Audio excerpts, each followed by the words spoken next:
Baik, selamat pagi. Assalamualaikum warahmatullahi wabarakatuh. Jadi hari ini kita akan mengadakan kuliah sinkronus kelanjutan dari manajemen bisnis keluarga. Topik minggu ini yang akan kita bahas adalah komunikasi dalam sebuah bisnis keluarga.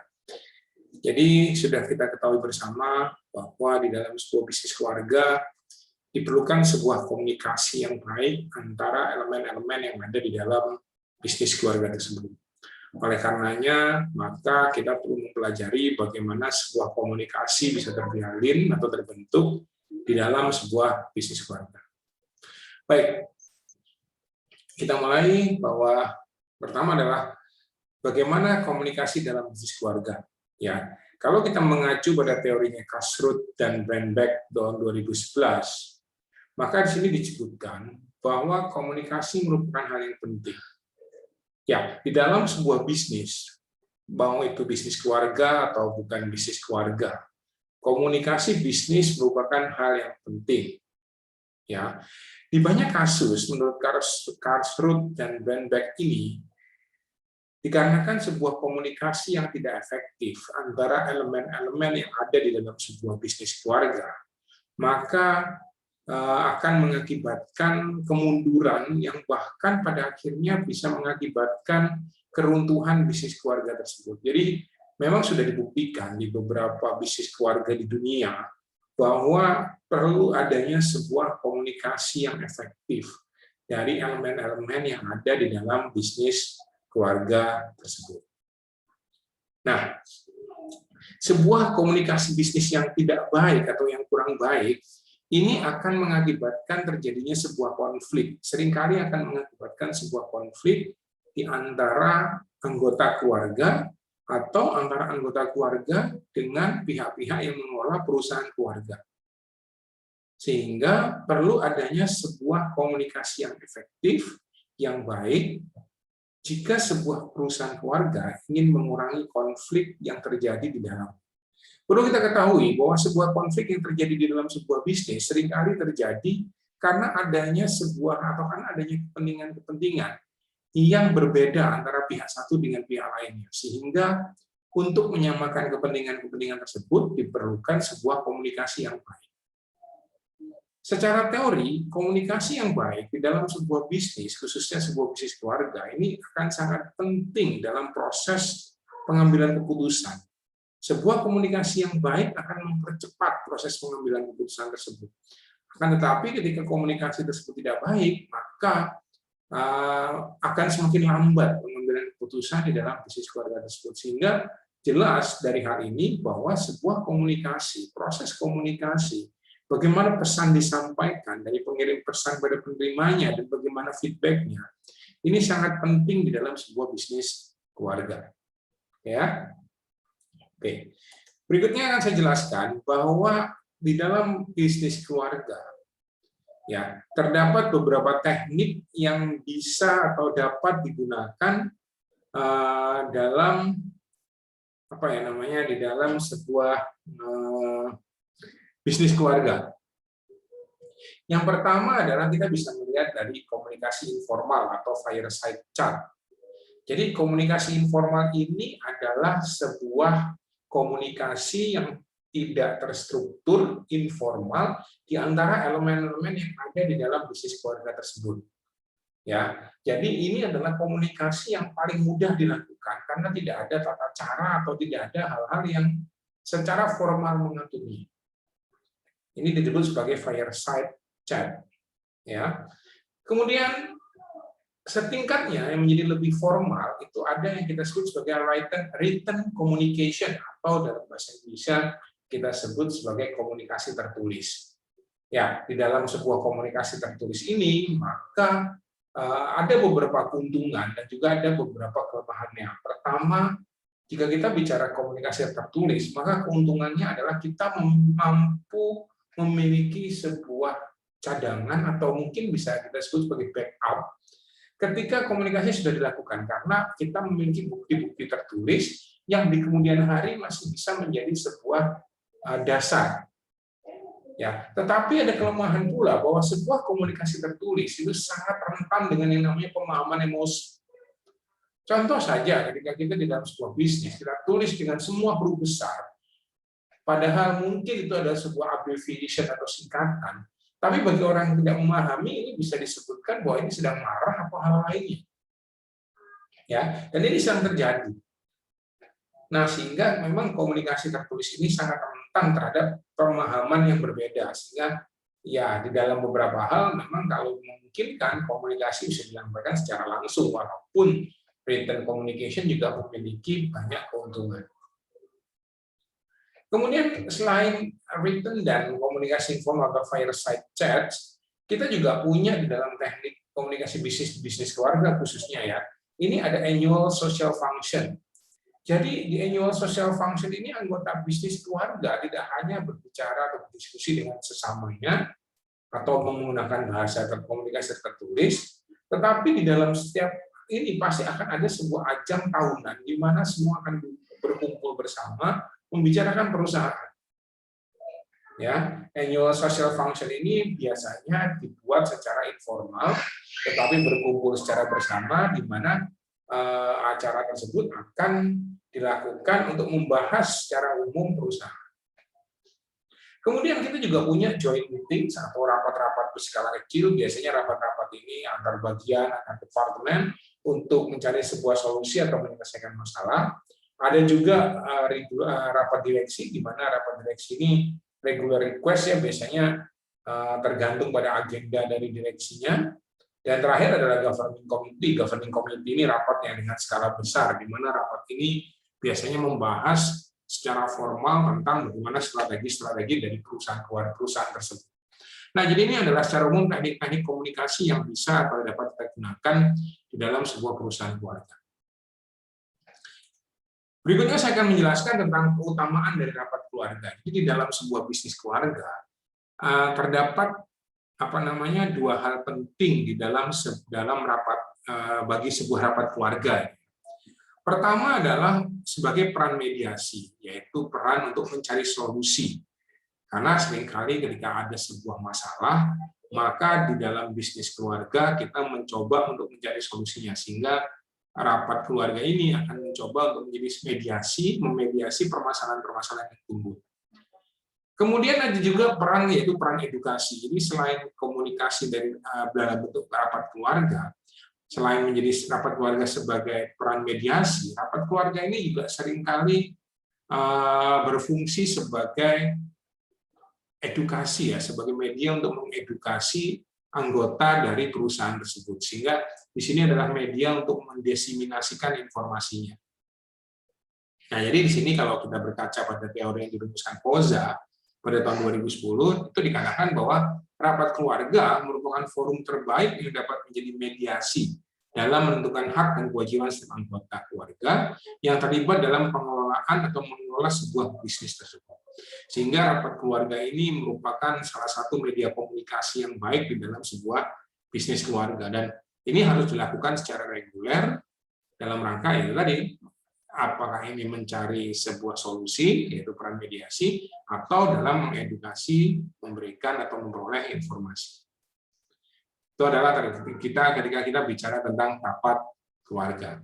Oke, berikutnya kita bicara tentang tantangan apa saja atau challenge apa saja yang biasanya terjadi bagi sebuah rapat keluarga.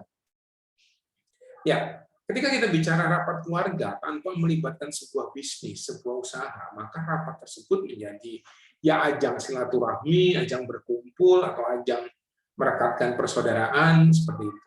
Tetapi ketika rapat keluarga lalu ada di sini unsur bisnisnya, maka rapat keluarga tadi menjadi sebuah rapat yang memerlukan banyak pertimbangan. Ya, salah satunya adalah yang pasti belum mulai pun kita harus berpikir siapa saja yang diundang, apa urgensinya, apa tujuannya, apa agendanya. Sehingga dan juga bagaimana mitigasi jika terjadi deadlock atau konflik di dalam rapat keluarga tersebut.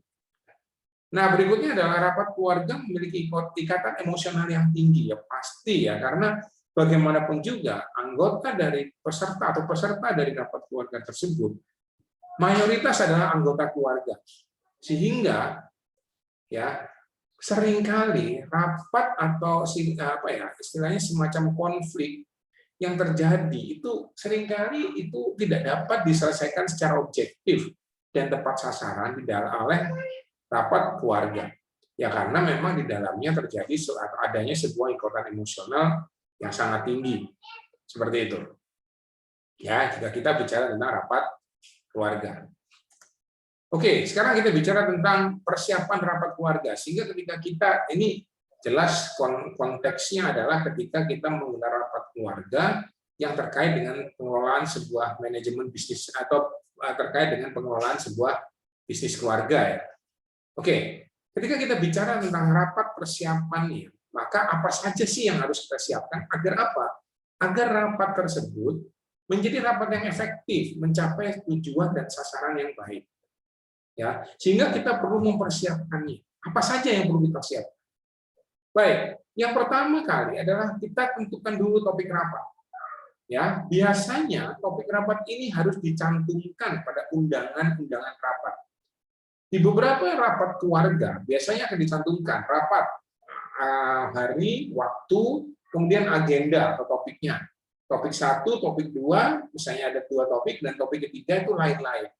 Yang harus kita perhatikan adalah ketika kita bicara topik lain-lain, maka topik lain-lain di sini haruslah berdasarkan kesepakatan ketika rapat dimulai. Jadi rapat 1, ketika agenda 1, agenda kedua, oke, itu sudah pasti karena itu adalah agenda utama, dan agenda lain-lain, di mana agenda lain-lain itu biasanya akan disepakati pada saat rapat dimulai. Sehingga pimpinan sidang, pimpinan rapat, dia harus menyampaikan bahwa agenda kita adalah A, B, dan setelah itu ada agenda lain-lain, di mana agenda lain-lain silakan siapa yang ingin memberikan saran, dan apakah nanti disetujui atau tidak oleh anggota rapat tersebut. Jika disetujui, maka menjadi pokok bahasan ketiga. Setelah dua agenda utama terselesaikan. Tetapi ketika tidak disetujui, ya maka tidak bisa menjadi sebuah agenda rapat. Nah, disinilah pentingnya penentuan topik rapat, dan ini harus diinformasikan kepada anggota rapat sebelum rapat dimulai. Ya, kemudian adalah menentukan siapa saja yang diundang. Nah, ini akan menjadi menarik ya. Jadi siapa saja yang rapat diundang, karena di dalam sebuah rapat keluarga, maka seringkali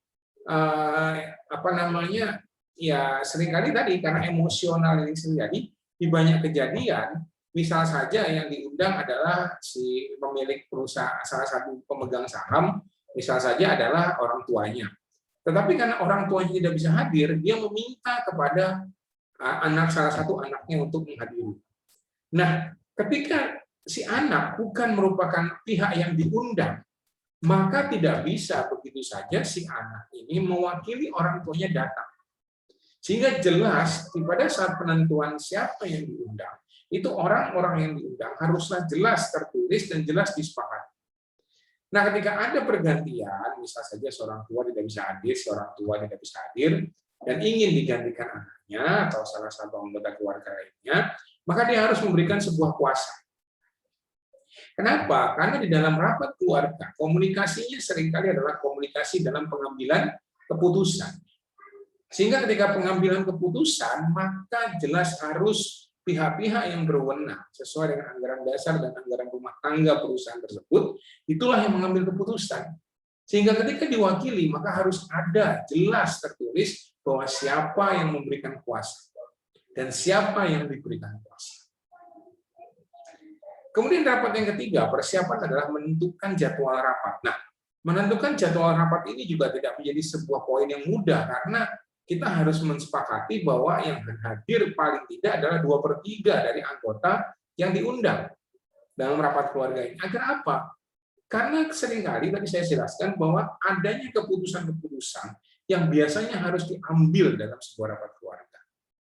Ya, sehingga kalau mayoritas anggota keluarga tidak bisa hadir, maka rapat ini lebih baik diagendakan pada waktu atau pada kesempatan lainnya.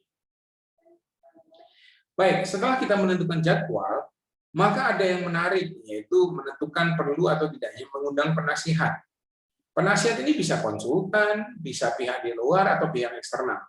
Jika memang kita membutuhkan advice atau saran dari pihak eksternal yang memang biasanya menjadi penasihat pada perusahaan ini, maka ya bisa diundang karena pihak penasihat biasanya bukan anggota dari keluarga. Tetapi jika memang tidak perlu, ya maka fokus kepada memang anggota dari bisnis keluarga tersebut.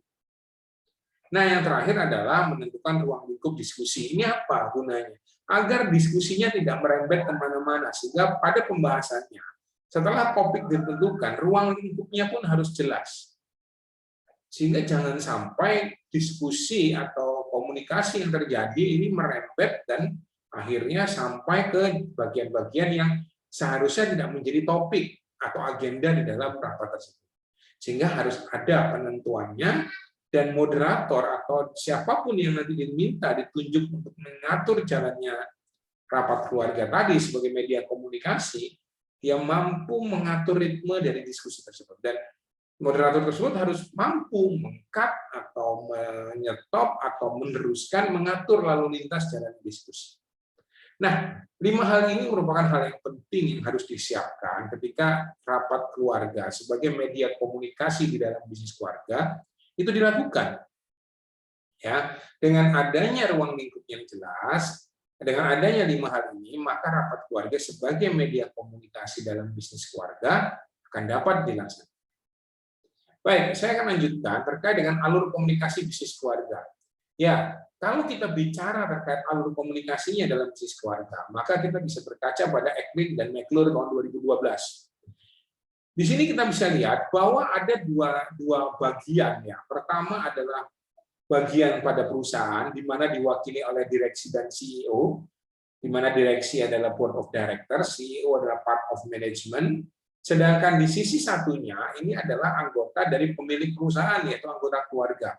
Sehingga kita bisa lihat di sini bahwa fokusnya adalah kepada dewan keluarga. Dewan keluarga ini adalah orang-orang yang ditunjuk untuk mewakili keluarga. Sehingga dewan keluarga itu memiliki peran langsung kepada jajaran direksi dan juga dapat berkomunikasi terhadap CEO. Ini artian adalah komunikasi ya. Tetapi alur perintahnya tetap kembali kepada kebijakan perusahaan. Nah, di dewan keluarga interaksinya juga berinteraksi terhadap asosiasi keluarga atau orang-orang terhadap anggota-anggota keluarga. Dan selainnya juga berinteraksi dengan komite dan gugus tugas, artinya orang-orang yang diminta keluarga secara spesifik melakukan tugas-tugas tertentu. Misalnya ada gugus tugas atau gugus komite tugas, seperti misalnya saat ini terjadi pandemi, maka keluarga bisa menugaskan beberapa orang untuk menjadi semacam satuan tugas untuk pengendalian atau menghindarkan bisnis keluarga tadi dari misalnya COVID. Ya, di mana ini langsung ditunjuk langsung oleh dewan keluarga yang tugasnya adalah mengawasi direksi dan CEO agar perusahaan ini bisa berjalan dan bebas dari misalnya saja infeksi COVID misalnya aja seperti itu. Nah, jadi inilah alur komunikasinya, di mana sentral dari alur komunikasi tersebut adalah pada dewan keluarga, karena dewan keluarga merupakan representasi penting, ya, representasi dari yang namanya sebuah bisnis keluarga. Nah, inilah alur komunikasi yang harus kita pahami dari sebuah bisnis keluarga.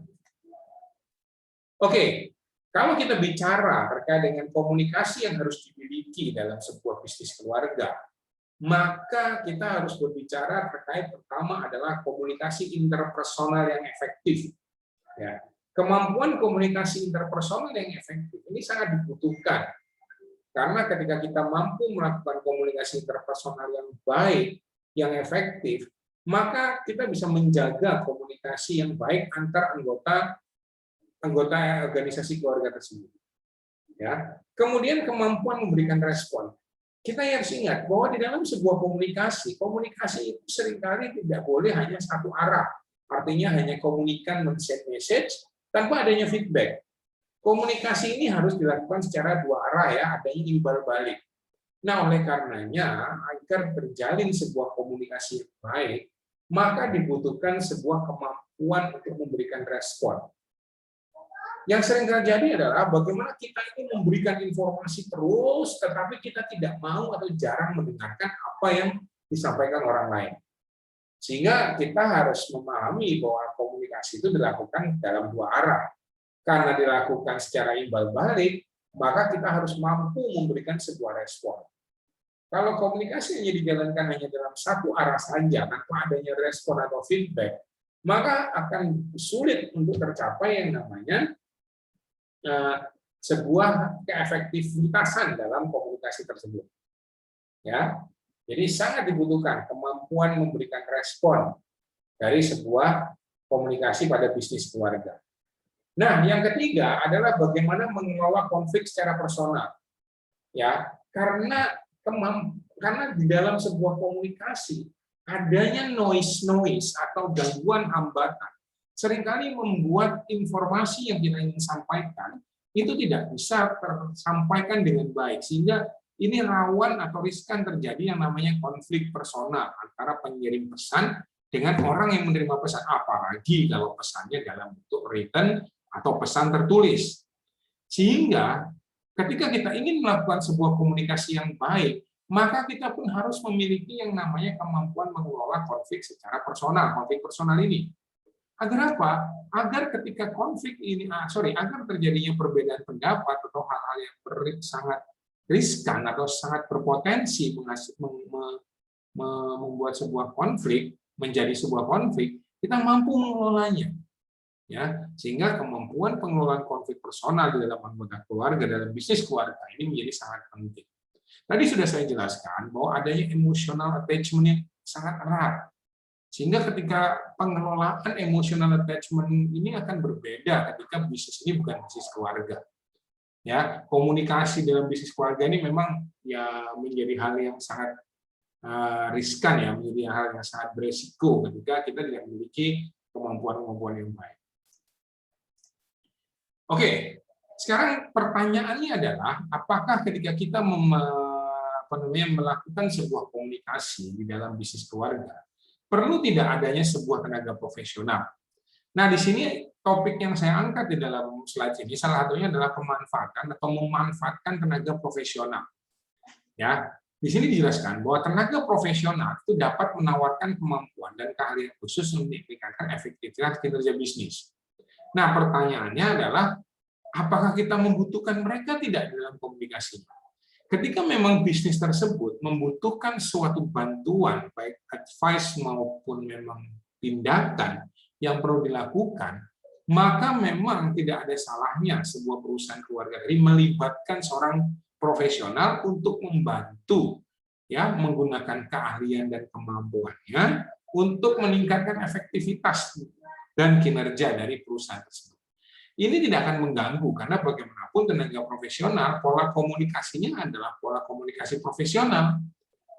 Maka, atau bahkan bisa kita sebutkan bahwa pola komunikasi profesional ini seringkali tidak melibatkan emosi, sehingga akan lebih mudah pengendalian komunikasi bisnisnya dibandingkan ketika kita berbicara dengan anggota keluarga. Ya. Nah, selain itu, di sini juga dijelaskan secara teori bahwa banyak pihak di dalam bisnis keluarga itu sebenarnya juga membutuhkan tenaga profesional. Seperti hal yang mungkin kita bisa jelaskan adalah dewan penasehat. Ya. Nah, di sini yang kita butuhkan biasanya seperti hanya konsultan keuangan itu kita butuhkan, ya, karena untuk pengambilan keputusan, pengacara juga, ya, biasanya juga kita terlibat dengan konflik hukum atau masalah hukum, atau seringkali atau bahkan dengan psikiater. Ya, ketika terjadi masalah-masalah terkait dengan mentalitas atau mungkin terkait dengan masalah psikologi dari baik anggota keluarga yang terlibat maupun pihak-pihak lainnya yang terlibat. Sehingga secara umum dapat kita jelaskan bahwa tenaga profesional merupakan tenaga yang perlu atau kita perlukan di dalam pengelolaan sebuah bisnis. Kita tidak perlu khawatir bagaimana komunikasinya bisa terjalin ketika adanya tenaga profesional, karena bagaimanapun juga tenaga profesional ini lebih mudah kita menjalin komunikasinya dibandingkan kalau kita berbicara atau ibadah kita berkomunikasi dengan anggota keluarga yang adanya sebuah keterlibatan emosional yang sangat tinggi. Ya, sehingga tenaga profesional di sini sangat memungkinkan untuk dilibatkan. Ya. Baik. Saya lanjutkan sedikit. Oke, kita bicara tentang konstitusi keluarga. Di sini dijelaskan bahwa di dalam sebuah bisnis keluarga, untuk menjalin jalannya komunikasi yang baik, Maka konstitusi keluarga itu diperlukan. Sekarang pertanyaannya, apa sih konstitusi keluarga ini? Konstitusi keluarga merupakan seperangkat peraturan tertulis dan tidak tertulis. Jadi garis besarnya adalah peraturan, ya, baik peraturan tertulis maupun tidak tertulis yang mengatur bagaimana hubungan antara anggota keluarga yang mengelola usaha dengan kegiatan operasional usaha itu sendiri. Jadi di sini konstitusi keluarga ini lebih banyak kepada bagaimana si pengelola perusahaan dengan yang dikelolanya. Ya, sejauh mana. Nah, konstitusi keluarga ini akan memberikan batasan-batasan sehingga artinya tidak seluruhnya. Lalu, saya anggota keluarga, saya memiliki hak mengatur perusahaan. Tidak bisa seperti itu karena ada batasan-batasan yang ditentukan di dalam rapat dewan keluarga. Ya, sehingga konstitusi keluarga ini perlu.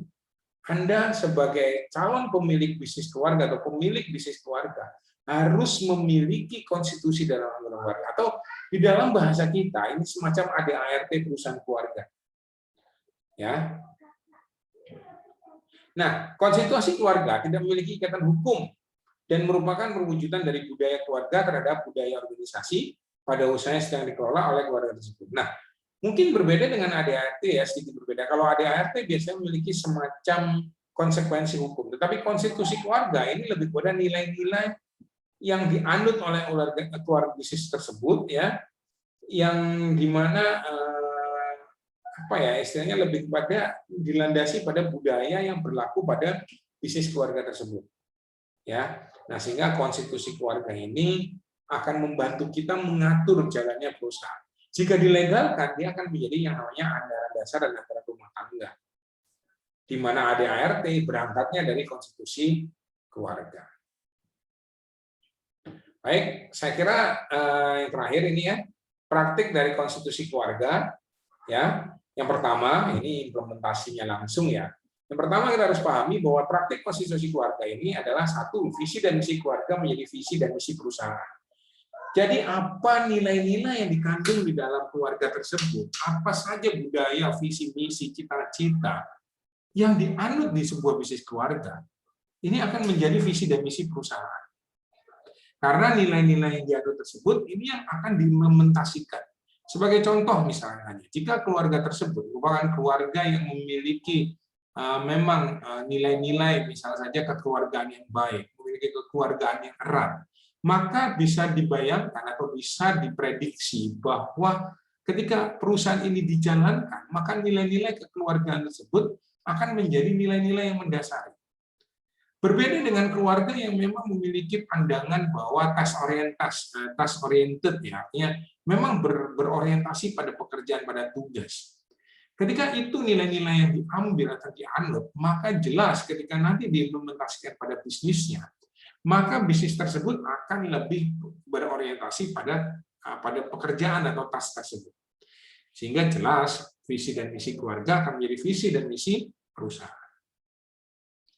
Berikutnya kita bicara ketika visi dan misi, maka kita juga bicara nilai dan etika yang dianut. Ketika sebuah keluarga menganut sebuah kepercayaan terhadap nilai-nilai tertentu dan etika tertentu, maka ketika dia menjalankan bisnisnya, maka etika dan nilai tersebut pun akan dijalankan.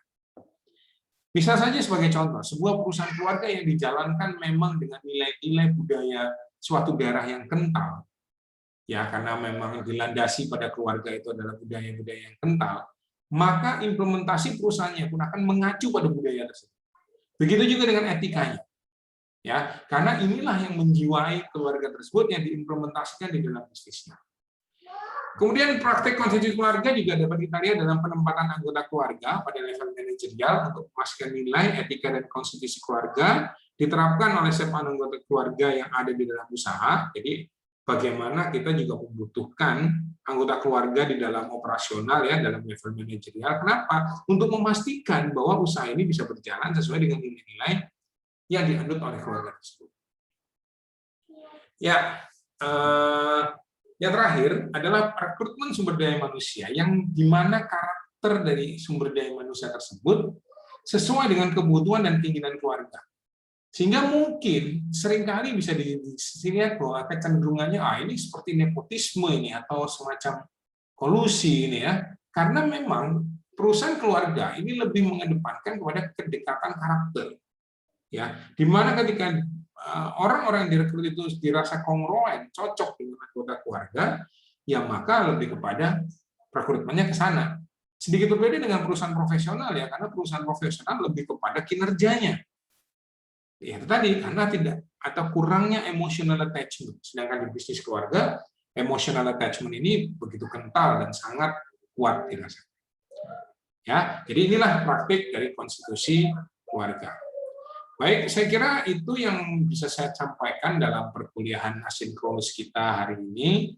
Jika Anda ada pertanyaan, silakan tanya, silakan Anda tulis di kolom chat. Kemudian setelah itu saya akan mencoba untuk mereplaynya, sehingga ini bisa masuk ke dalam, ini juga salah satu nanti materi untuk ujian akhir semester. Sehingga saya harap Anda silakan mempelajari lagi slide ini. Kemudian selain itu Anda juga jika ada pertanyaan yang kurang jelas, silakan Anda bertanya kepada saya. Saya kira itu untuk materi kuliah asinkronus kita hari ini. Saya juga ucapkan terima kasih atas perhatiannya. Sukses selalu, jaga kesehatan. Assalamualaikum warahmatullahi wabarakatuh.